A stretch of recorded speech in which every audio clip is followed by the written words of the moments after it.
अगर आप भी चाहते हैं भोजपुरी फिल्म्स वर्ल्ड का ऑडियो वीडियो आप तो पहुंचे तो हमारे चैनल को सब्सक्राइब करें और बेल आइकन को दबाना ना भूलें।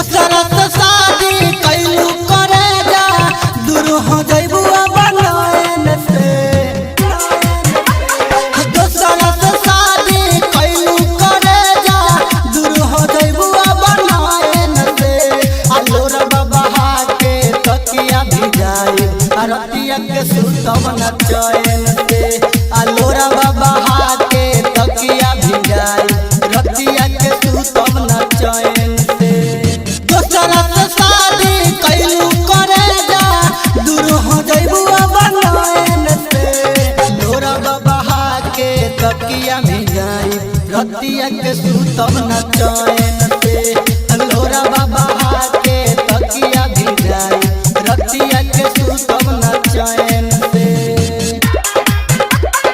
म्यूजिक बाय शत्रुघ्न दीवाना।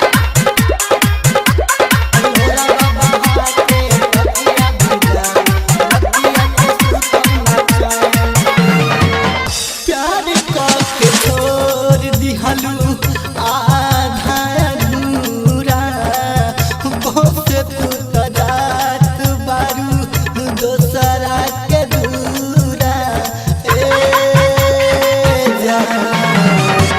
प्यार के छोड़ दिहलू आधा अधूरा बहुत तू तजात बारू दोसरा के दूरा चल गइला के बाद पगलाई हम चैन से चल गइला के बाद पगलाई हम चैन से अलोरा बाबा हाके तकिया भिजाई रतिया के सुतम न चैन से अलोरा बाबा हाके तकिया भिजाई रतिया के सुतम न चैन से। म्यूजिक बाय शत्रुघ्न दीवाना। अलोरा बाबा हाके तकिया भिजाई रतिया के सुतम न चैन से। संजय शराबी तोहर बन जई है पिया मुकेश प्रेमी के बुद्धि जिंदगी के दिया